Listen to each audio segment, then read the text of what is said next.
నమస్కారం, మా తెలంగాణ న్యూస్కి స్వాగతం. హెడ్లైన్ చూద్దాం.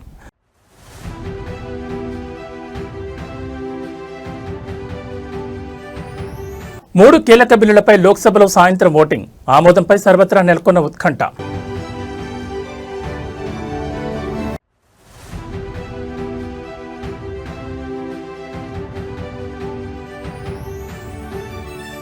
రాజ్యసభ డిప్యూటీ చైర్మన్గా హరివంశ్ నారాయణ సింగ్ ఎన్నిక.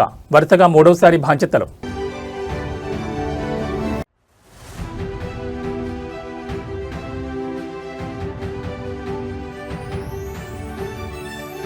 నేడు ఎన్టీఆర్ భవన్కు సీఎం చంద్రబాబు. నూతన కమిటీలకు దిశానిర్దేశం.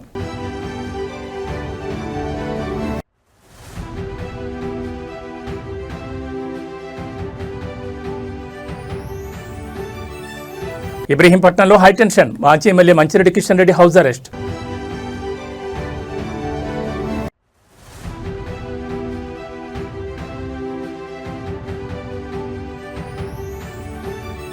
మేడిపల్లిలో బీఆర్ఎస్ సభ అడ్డుకింత. సవాళ్లు, అరెస్టులతో వేడెక్కిన రాజకీయం. ఇక డీటెయిల్స్ చూస్తే దేశ చరిత్రలో శుక్రవారం బిగ్ డేగా నిలవనుంది. పార్లమెంట్లో మహిళా రిజర్వేషన్ డీలిమిటేషన్ బిల్లుల ఆమోదంపై ఉన్న ఉత్కంఠకు ఇవాళ తెరపడనుంది. ఇవాళ రెండో రోజు లోక్సభలో మహిళా రిజర్వేషన్ డీలిమిటేషన్ బిల్లులపై చర్చ కొనసాగనుంది. సాయంత్రం 4 గంటలకు బిల్లులపై లోక్సభలో ఓటింగ్ ప్రక్రియ మొదలు కానుంది. నారీశక్తి పేరుతో కేంద్రం తీసుకొచ్చిన రాజ్యాంగ సవరణ బిల్లు నిజంగా మహిళల సాధికారత దిశగా అడుగుపడుతోందా లేదా అన్న ప్రశ్నలకు సమాధానం కొన్ని గంటల్లో తేలనుంది. ఇది సాధారణ బిల్లు కాదు. రాజ్యాంగ సవరణ చేయాలి అంటే ఇక్కడ సింపుల్ మెజార్టీ సరిపోదు, స్పెషల్ మెజార్టీ కావాలి. అంటే హౌజ్లో ఉన్న మొత్తం సభ్యుల్లో మెజారిటీతో పాటు హాజరై ఓటు వేసిన వారిలో 2/3 మద్దతు కావాలి.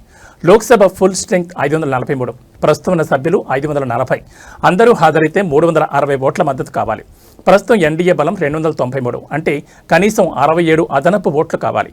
ఇక్కడే అసలు సమస్య. సాధారణ బిల్లుల విపక్షాన్ని పక్కన పెట్టి పాస్ చేయడం ఇక్కడ సాధ్యం కాదు. కానీ విపక్షాలన్నీ డీలిమిటేషన్ బిల్లును తీసుకొచ్చి కేంద్రం కుట్రగా పాల్పడిందని ఆరోపణ చేస్తున్నాయి. అందుకే ఎన్డీఏతర పార్టీలు ఎన్ని అధికార పక్షానికి మద్దతిస్తాయన్నది ఇక్కడ కీలకం. కొన్ని పార్టీలు నేరుగా సపోర్ట్ ఇవ్వకపోయినా గైర్హాజరైతే 2/3 టార్గెట్ కూడా తగ్గుతుంది. మరోవైపు విపక్షం కూడా ఇదే లెక్కపై గేమ్ ప్లే చేస్తోంది. ఏ ఒక్క సభ్యుడు గైర్హాజరు కాకుండా కాంగ్రెస్ విప్ జారీ చేసింది. అలాగే ఇండి కూటమిలో కీలకమైన టీఎంసీ, ఎస్పీ, డీఎంకే లాంటి పార్టీలు బిల్లును పూర్తిగా వ్యతిరేకిస్తున్నాయి.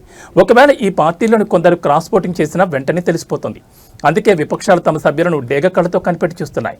మరోవైపు బిల్లును అందరం కలిసి తీసుకొద్దామని ప్రధాని మోడీ విపక్ష సభ్యులకు పిలుపునిచ్చారు. బిల్లు క్రెడిట్ తనకే వద్దన్నారు. ఒకవేళ బిల్లు పాస్ అయితే దేశవ్యాప్తంగా మహిళలకు ఇది పెద్ద పొలిటికల్ మైలురాయి. ఒకవేళ వాయిదా పడితే మళ్లీ ఎప్పుడొస్తుందో చెప్పలేం. ఎందుకంటే ఇది సింపుల్ బిల్లు కాదు, పొలిటికల్ కన్సెన్సస్ అవసరం ఉన్న బిల్లు. మొత్తానికి ఎవరి దగ్గర ఎంత బలం ఉందన్నది కాదు, ఎవరిని ఎలా హ్యాండిల్ చేస్తారో అన్నది కీలకం. అందుకే శుక్రవారం సాయంత్రం 4 గంటలకు ఏమవుతుందన్న ఉత్కంఠ దేశవ్యాప్తంగా కనిపిస్తోంది.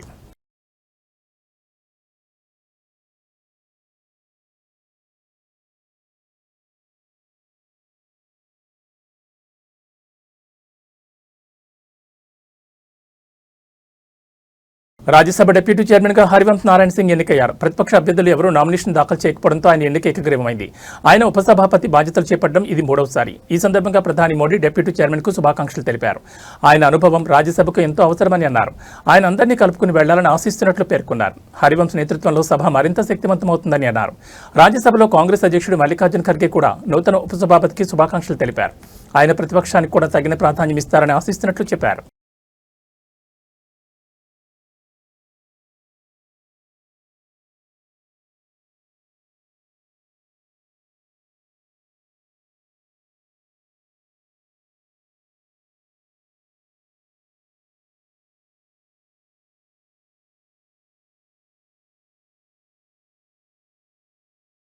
ఏపీ ముఖ్యమంత్రి మరియు తెలుగుదేశం పార్టీ జాతీయ అధ్యక్షుడు నారా చంద్రబాబు నాయుడు నేడు మంగళగిరిలోని పార్టీ కేంద్ర కార్యాలయానికి రానున్నారు.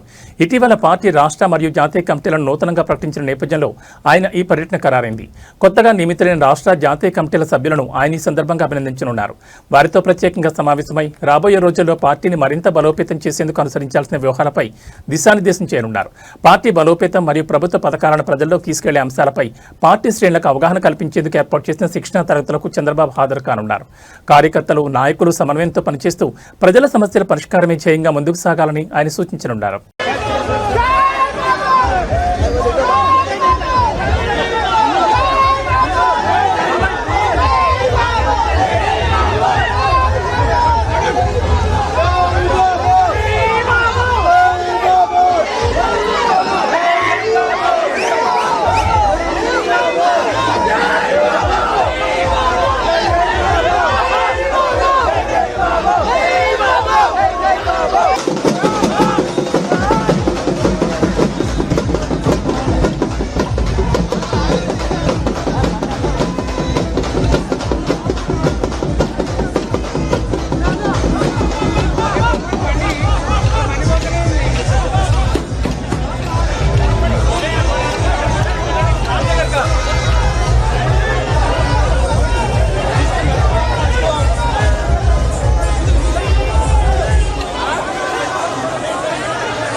ఫార్మా భూముల సేకరణ వ్యవహారం ఇబ్రహీంపట్నం నియోజకవర్గంలో తీవ్ర ఉధృత దారితీసింది. మేడిపల్లి పర్యటనకు వెళ్లేందుకు సిద్ధమైన మాజీ ఎమ్మెల్యే బీఆర్ఎస్ నేత మంచిరెడ్డి కిషన్ రెడ్డిని పోలీసులు ముందస్తుగా అడ్డుకుని హౌస్ అరెస్ట్ చేశారు.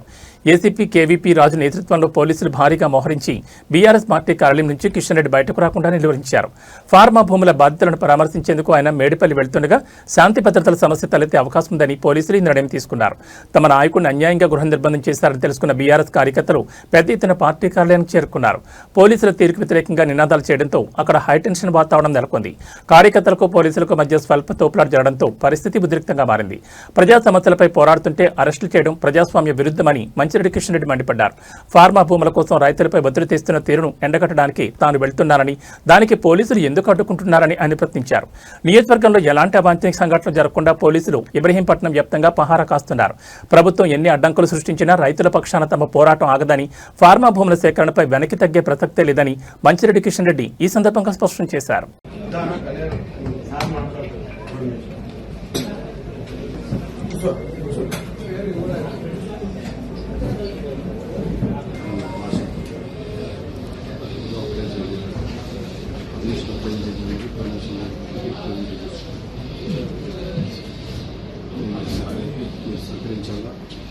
అందరు కూడా ఇందులో మార్చుకోవాలి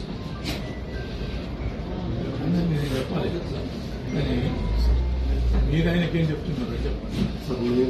మీరందరూ మీ డిపార్ట్మెంట్ వాళ్ళు కంట్రోల్ చేయాలంటే బోత్ సైడ్.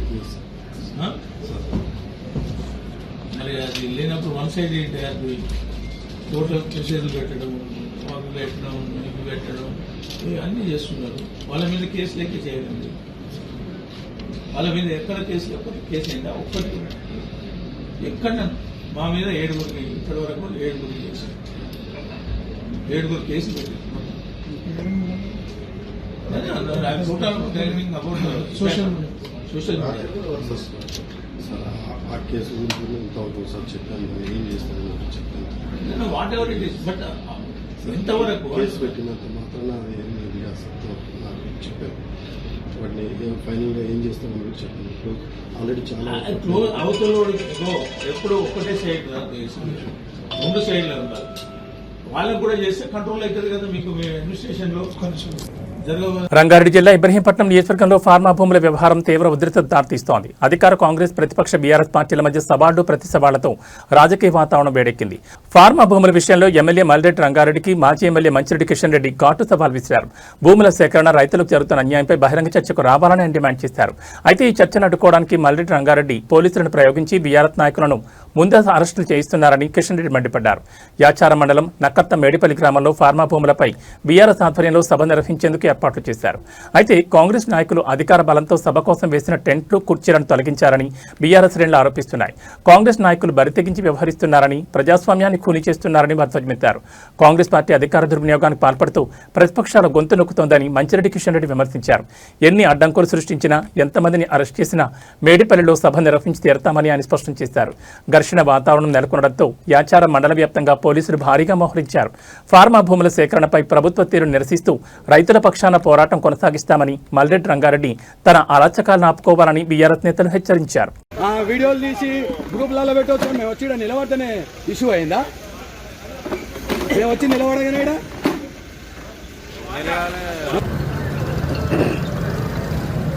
మీటింగ్ పెడుతున్నామైతే టెంట్ వేయలే కదా సార్. మేము మెసేజ్ పెట్టినా ఏదో 2 బయట వాళ్ళు ఎవరు రావద్దని ఎందుకొస్తారు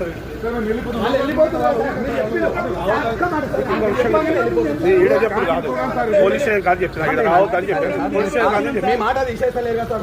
మరి అదే నువ్వు తీసేయాలి సార్.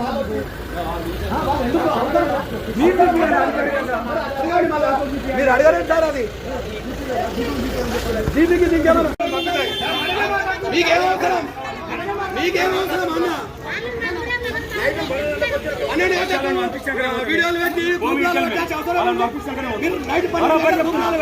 మీరేమన్నా హైదరాబాద్ నగరంలోని ప్రముఖ విద్యా సంస్థ Hyderabad public school Ramanthapur branch వద్ద ఉద్రిక్తత చోటు చేసుకుంది. పాఠశాల యాజమాన్యం అడ్డగోలుగా పెంచిన ఫీజులను నిరసిస్తూ విద్యార్థుల తల్లిదండ్రులు భారీ ఎత్తున ఆందోళన చేపట్టారు. స్కూల్ గేట్ వద్దకు చేరుకున్న తల్లిదండ్రులు పెంచిన ఫీజులను వెంటనే తగ్గించాలని డిమాండ్ చేస్తూ నినాదాలు చేశారు. పాఠశాల ప్రిన్సిపల్ బయటకు వచ్చి తమకు సమాధానం చెప్పాలని డిమాండ్ చేస్తూ రోడ్డుపైనే బైఠాయించారు. దీంతో రామాంతపూర్ ప్రధాన రహదారిపై భారీగా వాహనాలు నిలిచిపోయి ట్రాఫిక్ అంతరాయం కలిగింది. సమాచారం అందుకున్న పోలీసులు అక్కడికి చేరుకుని ఆందోళనకారులను అడ్డుకున్నారు. రోడ్డుపై బైఠాయించిన తల్లిదండ్రులను చెదరగొట్టే ప్రయత్నం చేయడంతో పోలీసులకు తల్లిదండ్రులకు మధ్య తోపులాట జరిగింది. విద్యా సంస్థలు కేవలం లాభార్జన ధ్యేయంగా ఫీజులు పెంచడం వల్ల సామాన్య మధ్యతరగతి కుటుంబాలపై తీవ్ర భారం పడుతోందని ఈ సందర్భంగా తల్లిదండ్రులు ఆవేదన వ్యక్తం చేశారు.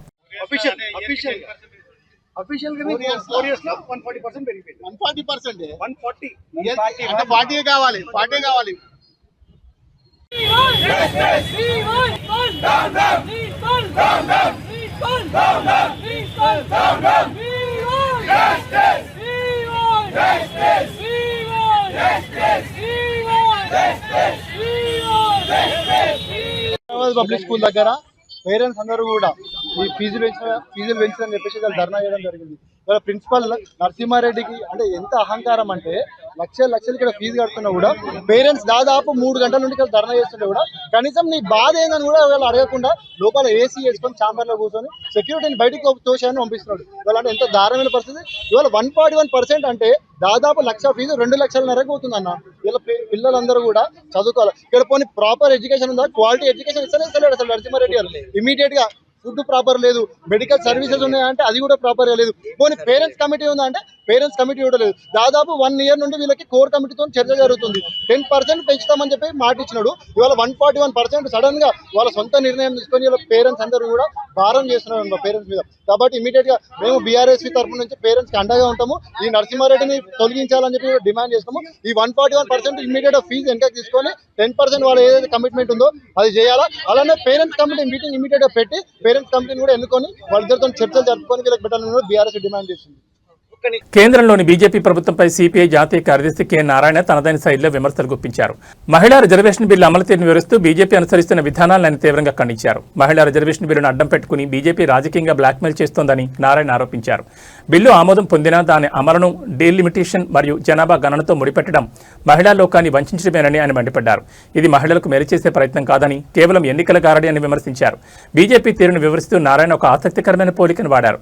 బీజేపీ నాయకులు పాయసం ఇస్తూనే అందులో విసగొలుకలిస్తున్నారు. ఇప్పుడు ఆ రెండింటిని కలిపి తాగమనే పద్ధతిలో వారు వ్యవహరిస్తున్నారంటూ ఎద్దేవా చేశారు.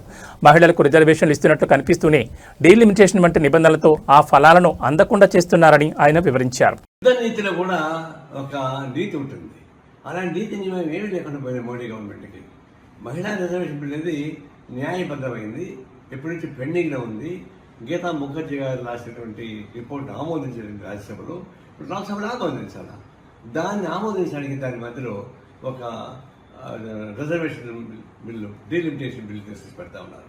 అంటే పాయసం ఇస్తూనే విషగుడి జోడించి రెండు కలిపి తాగండి అని చెప్పేసి అనే పద్ధతుల్లో మహిళా రిజర్వేషన్ బిల్లులు తీసుకెళ్ళి డీలిమిటేషన్లో పెట్టి రెండు ఆమోదించమని చెప్పండి. ఆమోదించకపోతే మహిళా వ్యతిరేక బిల్లుని బ్లాక్మెయిల్ చేస్తారు. మహిళా అడ్డం పెట్టుకుని బ్లాక్మెయిల్ చేస్తాను దొరికితే ఈ బీజేపీ ప్రభుత్వం కనిపిస్తూ ఉంది. మీరు దాన్ని విడి చేయండి.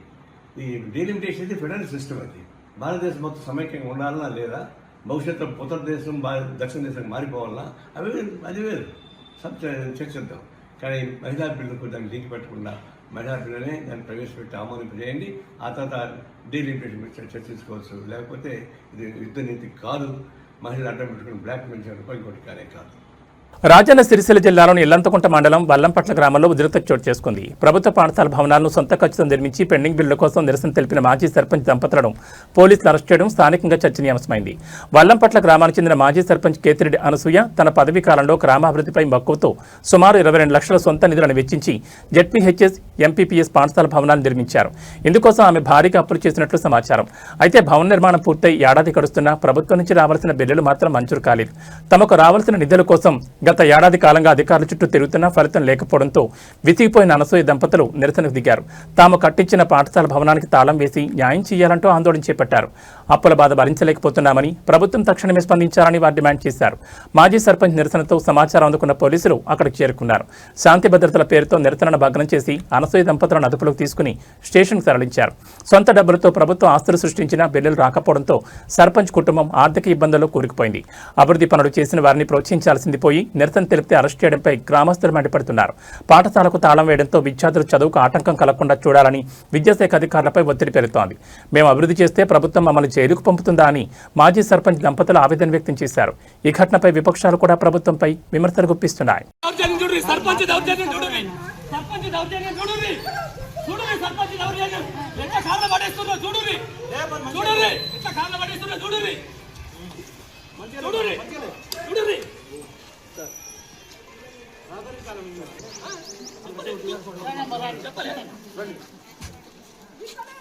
మర్యాద కొద్ది సహకరించాలి. రండి రండి కూర్చోండి.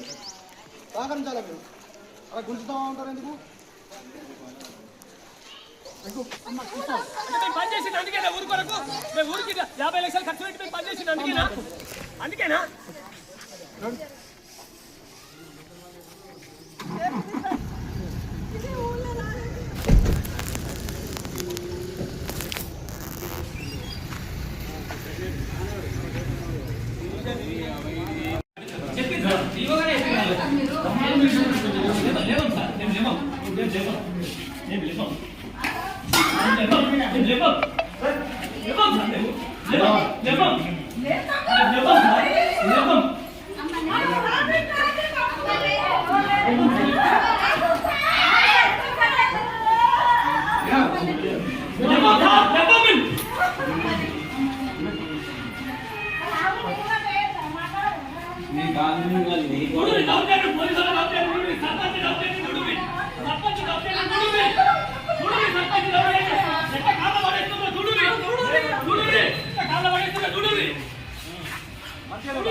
మర్యాద కొద్ది సహకరించాలి. రండి రండి కూర్చోండి. సహకరించాలి. మీరు అలా గుంజుతా ఉన్నారు ఎందుకు? అడుగుతాం కూర్చో.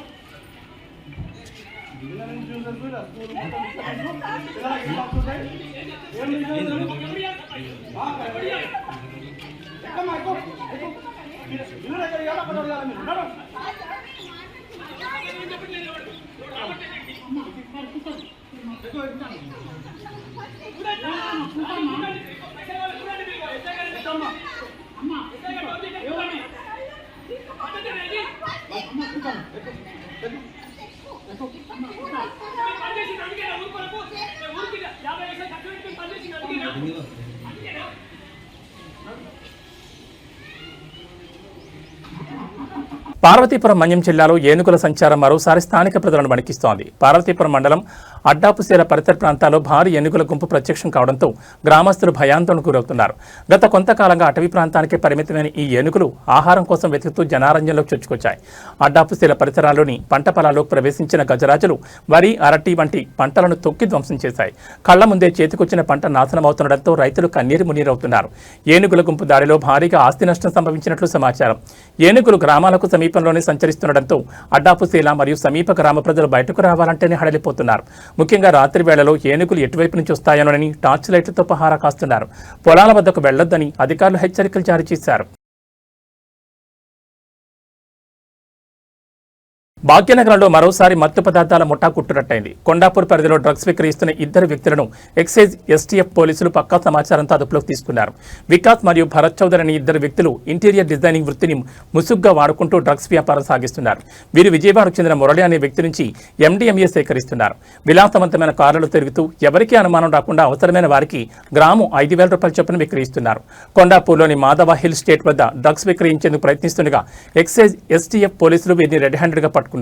నిందితుల వద్ద నుంచి 6.09 గ్రాముల MDMA డ్రగ్స్ ను స్వాధీనం చేసుకున్నారు. డ్రగ్స్ విక్రయిస్తున్న వికాస్, భరత్ చౌదరితో పాటు వీరికి డ్రగ్స్ సరఫరా చేస్తున్న మురళిపై కూడా పోలీసులు కేసు నమోదు చేశారు. ఈ ముఠా వెనుక ఇంకా ఎవరెవరున్నారు, వీరు ఎవరెవరికి డ్రగ్స్ విక్రయించారు అనే కోణంలో పోలీసులు విచారణను వేగవంతం చేశారు.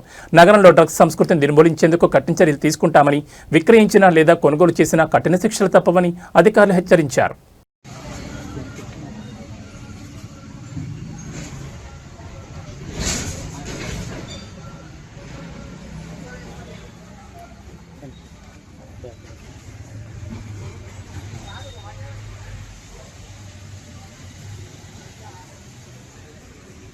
పుష్ప సిరీస్తో పాన్ ఇండియా స్టార్గా ఎదిగిన ఐకాన్ స్టార్ అల్లు అర్జున్ సినిమాలతో కాకుండా ఈసారి వ్యక్తిగత నిర్ణయంతో వార్తల్లో నిలిచారు. అనుమతి లేకుండా తన పేరు, ఫోటోలు, వీడియోలు లేదా వాయిస్ను వాణిజ్యపరమైన ప్రయోజనాల కోసం ఉపయోగించుకోకుండా ఆదేశాలు ఇవ్వాలని కోరుతూ ఆయన ఢిల్లీ హైకోర్టును ఆశ్రయించారు.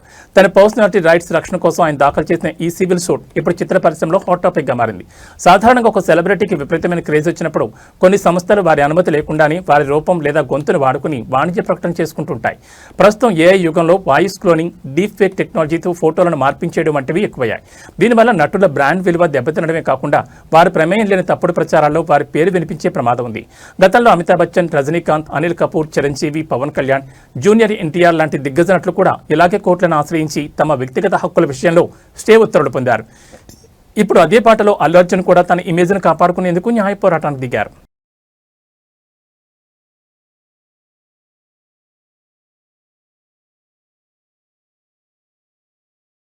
ఇరాన్పై అమెరికా జరిపిన దాడుల అనంతరం అధ్యక్షుడు డొనాల్డ్ ట్రంప్ సంచలన వ్యాఖ్యలు చేశారు. ఇరాన్ ఒక అద్భుతమైన మరియు అందమైన దేశమని అభివర్ణిస్తూనే అక్కడ జరుగుతున్న అణ్వాయుధ ప్రయత్నాల వల్ల దాడులు చేయక తప్పలేదని ఆయన స్పష్టం చేశారు.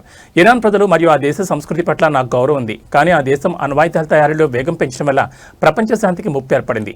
ఆ ఘోరమైన పరిణామాలను అడ్డుకోవడానికే మేము ఈ కఠిన నిర్ణయం తీసుకోవాల్సి వచ్చిందని ట్రంప్ తన దాడులను సమర్థించుకున్నారు. ఒకవేళ ఇప్పుడు ఈ చర్యలు తీసుకోకపోతే భవిష్యత్తులో తీవ్ర నష్టం జరిగే ఉండేదని ఆయన అభిప్రాయపడ్డారు. ఈ దాడుల ఫలితంగా త్వరలోనే అద్భుతమైన ఫలితాలు చూడబోతున్నారని ట్రంప్ ధీమా వ్యక్తం చేశారు. ఇరాన్ ప్రస్తుతం తమతో ఒక ఒప్పందానికి సిద్ధంగా ఉందని ఆయన వెల్లడించారు.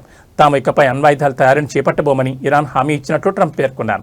గతంలో శుద్ధి చేసిన యురేనియం నిల్వలను కూడా అమెరికాకు లేదా అంతర్జాతీయ సంస్థలకు అప్పగించేందుకు ఇరాన్ అంగీకరించిందని ఆయన వెల్లడించడం గమనార్హం. Despite our little diversion to the lovely country of Iran, lovely place, but we had to do that because otherwise bad things could happen, really bad things. So we've sent out, and I think you're going to see some incredible results, you know, for those people that question it. You're going to see some, the job we've done has been amazing. ఇవి ఈ bulletin విశేషాలు. మరో బులెటిన్లో మళ్ళీ కలుసుకుందాం. నమస్కారం.